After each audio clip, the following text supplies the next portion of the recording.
I hope everybody had good weekends. So today we're going to be talking about brand identity, its importance, but I also want to start off a little bit with just going through the current situation in the world of schools and nurseries for branding, and some of the things that perhaps have changed since COVID. So my name's James Digby. I'm the managing director of Bright. We're a marketing agency solely for the education sector. We've been doing this for about 23 years now. Each year we run about 5,000 campaigns. We work with about 168 schools and educational organizations, colleges, exam boards, a whole range of different organizations, all within the same sector. So lots of similar challenges, lots of different challenges. We work with lots of nurseries that struggle sometimes to recruit staff and then suddenly start to struggle to attract new children. So all of our services are there to kind of help people grow, help people hit their targets in terms of attracting new people, whether that's staff, parents, pupils, whatever it might be, we're there to help. So from that, we typically see the media options that we can provide and the knowledge that we can bring typically increase your return on investment by between 30 to 40%. And last year we saw about 30% increase in our clients' click-through rates compared to those that were kind of doing things themselves. So a healthy boost in terms of what we can provide. We are very, very aware that there have been a lot of challenges in the last, 4 or 5 years, really, but particularly since COVID. So we know that marketing has evolved quite significantly from the impact of COVID-19. And this period coming up to the election, especially for independent schools, there's been a lot of things on the horizon as well. It's not as if people have been able to move on. So there's been an erosion of cash reserves for a lot of our clients. And there's economic difficulties in terms of the cost of living for parents, pupils, customers, people that might be purchasing your products, your services, attending your nursery. So we know that that uncertainty is going to have a big impact on you. We know that uncertainty is going to have a big impact on your ability to market, your ability to convert people. We've definitely seen a lowering of confidence within the marketing professionals that we work with and their teams, which I do think is exceptionally sad. I think it's very stressful for people, but there is hope on the horizon. Typically, there are other sectors that you can kind of see transformations happening before they come to perhaps charity sectors, the education sector, schools, nurseries, and so on and so forth. And we know that they're starting to do better. We know that IT companies, tech companies, for example, are starting to do better. They're doing better at attracting staff, and they're doing better at attracting customers. We're hoping that's going to be pulling through very shortly to the education sector. The solution really at the moment is to focus on improving your brand, building an identity that people believe, and it is to constantly review what you're doing as your foundation in terms of marketing. So have a diverse range of media, constantly assess it, analyze it from a data point of view, and look to see what you should be removing, what you should be trialing, what you should be increasing your spend in. And we're very, very happy to advise on that. We're happy to give a free consultation if that would be useful for you. Just let us know what you're struggling with, and we'll be very open and honest with whether we can support you, or perhaps if we have seen somebody else in the same position, we'll just tell you what's worked well for people and what hasn't worked well for people, so you don't have to repeat those same mistakes. So brand, I think that for different people can mean different things.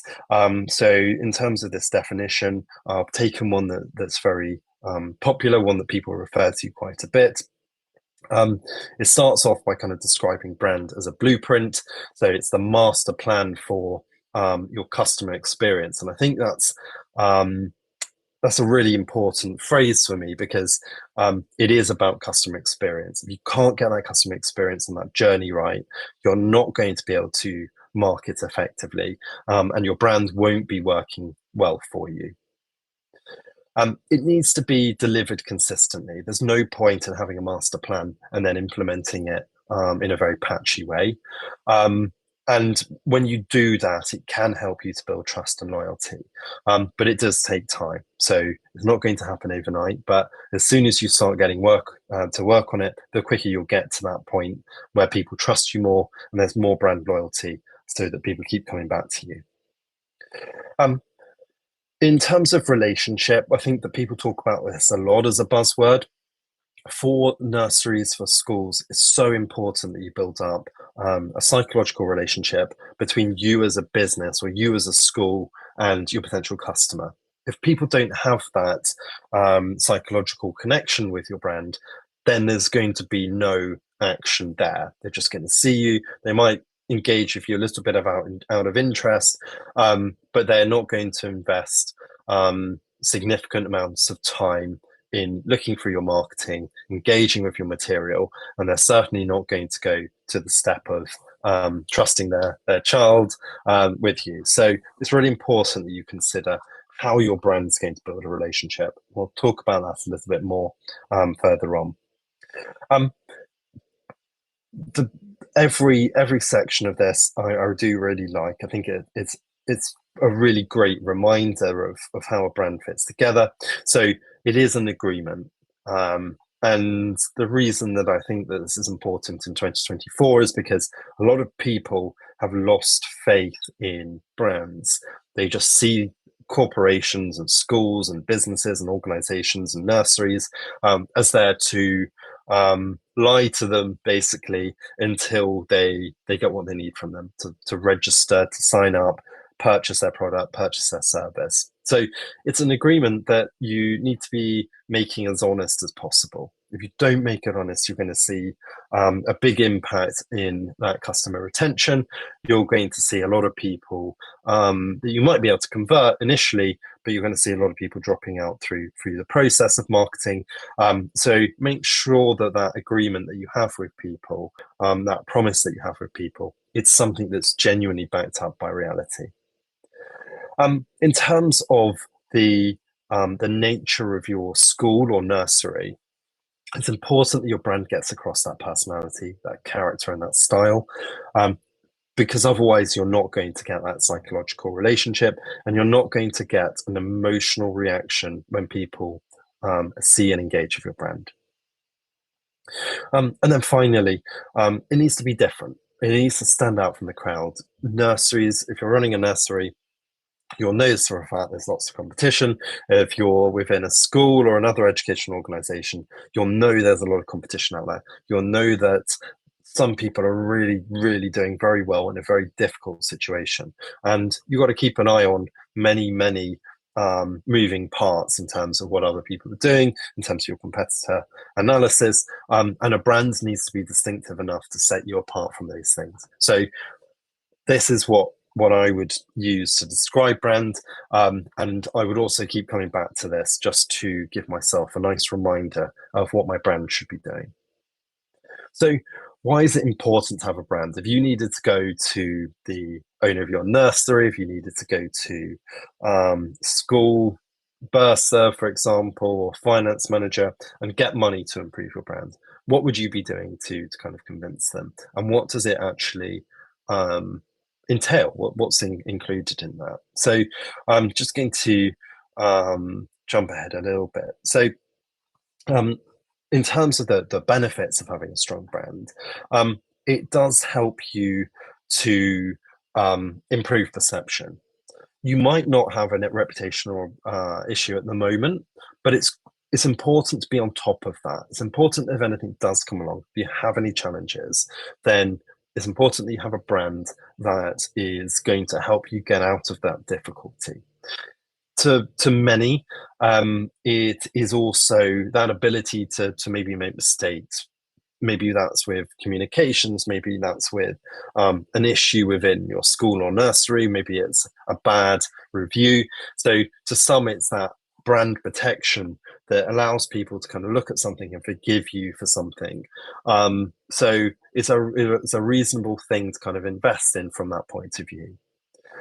Emotional connection. It's very difficult without investing time and building a strong brand identity. It's very difficult to build an emotional connection. If you can't build an emotional connection with your local community, with your potential parents, with alumni, with your stakeholders, with staff, it's going to be very, very difficult for you to do anything in terms of improving, in terms of growing, in terms of hitting your targets. So brand is very important for that. Strategic focus is exceptionally important. I think that it's very easy to define mission, values, and goals, perhaps once every year or once every 5 years or somewhere in between. But in reality, without focusing on your brand, it's very difficult to bring those missions, values, and goals to life. If people don't know about these things, they're not going to be of any value to you because nobody's seeing them, nobody's engaging with them. Branding is really important for consistency. It's very difficult as a business, a school, a charity, whatever you might be set up as, very difficult to consistently change and improve if you don't have a consistent brand, if you don't have consistent messaging, if you don't have consistent visuals, and you don't have consistent communications across your various platforms.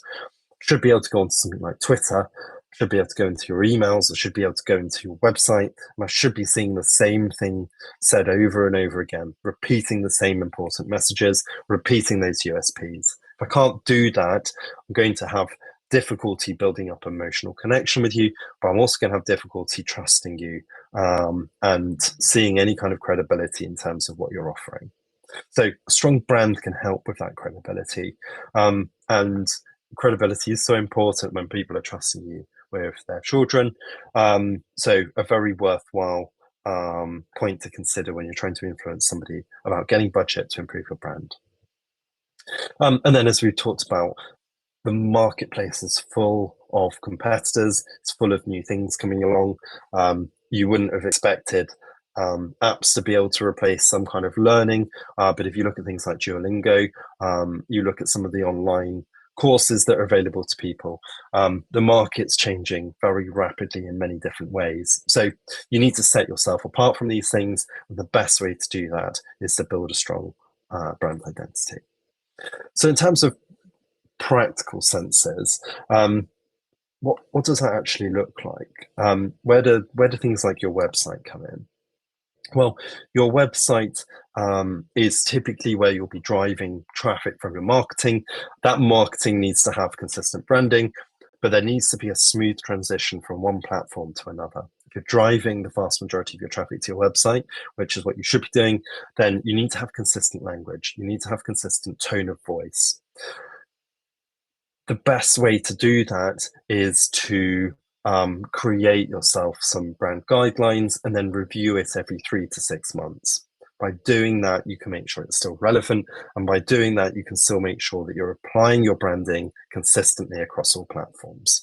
In particular, your website. If you're updating your branding, if you're updating your tone of voice and the way you talk about yourself, start with your website would be my advice. Highlight your unique selling point and highlight your core values. You don't just have your core values on your About Us page. You could be weaving these through your content as your golden thread, your job vacancies, your registration pages, your open day pages, whatever it needs to be. Get in your core values there and get across why that makes you unique, and get across why that's important for potential parents, potential customers, potential pupils, whoever your target audience is. And then ensure visual consistency. Really easy to do when you're building a website, not very easy to do when you're updating something or when you've got quite a bit of history behind you and you've got different colors, you've got different fonts, you've got different images. So if you do need help with that, do let us know, and we'll be very happy to help you. In terms of social media, organic posting of social media, I think, is really, really important. It helps you to grow a following that in the future will be of value to you. It takes time, it takes a lot of work, but the main thing that you should be starting off with is a social media style guide. How are your posts going to look? How are things going to be engaging? How are people going to know it's you when they see your content? Then schedule regularly. Align your content that fits in with your values and your unique selling point. Don't have a week where you have lots of posts and then weeks where you don't have any posts. Do things in a very consistent way, a very regular way, and that's how you grow consistently, and also so how you don't have kind of a drop-off point. And depending on the platform, make sure that you're using consistent hashtags. But whatever the platform, make sure that your visuals are the same. Don't have different filters on your photos. Don't have different types of stock photography. Don't have different things to block out children who can't be posted to social media and so on and so forth.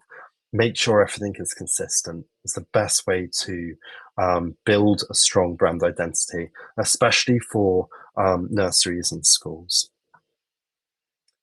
So you're probably going to be having brochures, digital banners, whatever it might be as part of your media schedule for the year. It's really important to start off with branded templates. Do get some help from a marketing agency with this. It's easier to see what you like and what you don't like when you're talking to a third party. You may feel that you're a little bit too close to your current brand, your current reputation to start that template off. But once you have that, brochures and flyers will be more consistent, will be better aligned to your website, and there'll be more time for you to focus on consistent messaging. What are you going to be getting across? What are you going to be talking about? What's your tone of voice? Are you going to provide lots of detail? Are you going to provide a light touch for different things? And then make sure that each of these elements, your website, social media, and your marketing materials, make sure they all align with your brand identity. So going back to those brand guidelines that we talked about before. And how do you know if this is working? Well, you should be monitoring and looking for feedback. Google Analytics is absolutely brilliant for this. There's a lot of different tools for Google Analytics. Very happy to help anybody work out what they need. But monitor your online presence. Where's that traffic coming from? But what's it also doing when it hits your web page? Are they engaging with your content? Are they skipping to a certain page? Are they downloading brochures? Are they registering for open days? Are they signing up for virtual open days? Whatever it might be that you've got, monitor it. And where you're struggling to understand what's going on, request feedback from people. Potentially with a pop-up, potentially you could just email people that are on your mailing list and request some feedback from them. Adjust your messaging based on that feedback and those insights. There's no point in just looking at things like this and saying, oh, that's really interesting. Consider what that means for you and the impact that making changes will have. Don't just jump into those changes. Really consider the positives and negatives. It's very rare that something's just going to improve things or just going to make things worse. Most things are a grey area. So what are we seeing in terms of brand identity? What are the trends that we're seeing in terms of branding? There is, across multiple sectors, a move to tradition and nostalgia. So consider what that means for you. What will the people that will be using your service, engaging with your brand, what will they be feeling nostalgic about? Will it be things from their childhood in terms of brand style, in terms of the toys that they grew up with, in terms of the TV programs and the style that they came across in? What are those things? What do they look like? How can you bring that into your current branding? People are very, very focused on honest values. What do you stand for? What makes you unique? If they were to go into your nursery or your school and talk to a member of staff, talk to a head teacher, talk to the owner, talk to whoever it might be, what are the things that come across in those conversations that just go through any topic in terms of your values? And be flexible with your branding. I think that the education sector as a whole struggles with this. So consider where your branding can be flexible. Do you offer interesting things like remote learning? Do you need to be adaptable to changes within your student population, changes in terms of government schemes coming in or going out, and then flex your branding. Come up with a plan so that you can very quickly adapt and be agile to any of those changes that come along. And then finally, make sure that implementation is kind of going to be up to date with what other people are doing. So we're seeing a lot more user content, user generated content out there for the education sector. So that might come from students, parents, or alumni. Encourage them by building a sense of community, because that's how you come across as authentic, and that's how you get people to trust you. So in terms of that authentic, transparent look, I talk a lot about values, talk a lot about culture, and getting people to brag a little bit more about their achievements. You need to get this across in the language and the tone of voice that your stakeholders will use. So don't be afraid to leave things as they are. You don't necessarily need to polish quotes from people. You can showcase user content. You can make it very clear when something comes from a user, when something comes from you as a brand, and consider how you're going to do that, how you're going to manage that. But it's important that you provide that transparency, because otherwise you're going to struggle to come across as authentic, and therefore you're going to struggle to convince people to engage with your brand. I have seen a lot of experimental branding being tested at the moment. I think things that are very memorable, especially for students and parents, it's difficult to do. But the good news is a lot of schools, a lot of nurseries, they repeat fairly similar things. So if you can think outside of that box, and I hate to use corporate phrases, but if you can think outside of that box, then you can come across as unique. You can provide a valuable experience that maybe aligns with some of the things that you're doing internally. So could you be providing branding that's based on some of the ways that you teach, maybe some of that academic element? Could you be providing a brand that's more based on how the children engage with your staff, how they learn? If you're a nursery, do you work with your staff to kind of develop a particular way of supporting children? If you are using social media, things like LinkedIn, use things like quizzes, polls, and live sessions that people can interact with. You'll find that if people can interact with things, they're more likely to engage with your brand as a whole. For example, on LinkedIn, I really like the poll function. You can ask questions, you can get useful feedback. It's a great way to increase your brand reach as well.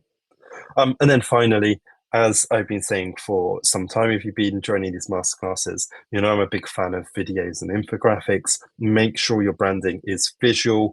It's great to talk about your background in terms of your organization or your nursery or whatever type of business you might be, or organization that you might be, but make things visual. Share stories that build up some kind of emotional connection with the audience. The best way to build those stories is something that's visual, a video, for example. So how do you know whether these things just need to be updated in terms of what you have, or whether you need to rebrand? The answer to me is reasonably simple. I would start off by going out and talking to stakeholders. Are there lots of things that they dislike about your branding? Are there lots of things they like? Are people not really bothered by it? Do they not really remember a lot of what you've done? Go and talk to potential customers. Look at your marketing funnel. Look at where people are engaging with you and get feedback. Maybe have a pop-up on your website for those people that don't complete a form. Maybe send out an email to those people that register interest. Whatever it might be, try and get feedback from your customers on your branding and your reputation through every levels of that funnel, each level of that funnel. Are you seeing a poorer conversion rates when you market? That could be a sign that your brand's not working hard enough. And when you look at your brand, do you feel really excited by it? Do you feel proud of what you've got in terms of your branding and your marketing? If not, it might be time to either refresh or completely start again with your branding. And look at your competitors. If you need help with competitor analysis, let us know. But it's a great place to start. It's great to know what other people are doing. It's great to be considering what does good look like, what does bad look like, what's working well, what's not working so well. And then make sure that your marketing and your branding is memorable. If you're showing your branding to people, would they be able to say a week later who you were if they saw it again or they saw an element from it? And are you looking to grow? Are you shifting from one phase to another within your organization? Once you consider these points, you should have a very clear idea whether your brand identity is strong, and if it's not strong, whether it's particularly weak or whether it's just particularly average.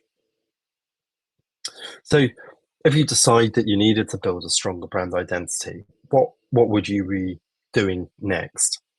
Personally, I'd be starting off by defining a vision and goals. You may already have this. You may have this from senior leadership. You've probably got this on your website and so on and so forth. But really, really consider what your purpose is. Why are you doing what you do as an organization? Formulate a new vision statement. This might just be internal initially.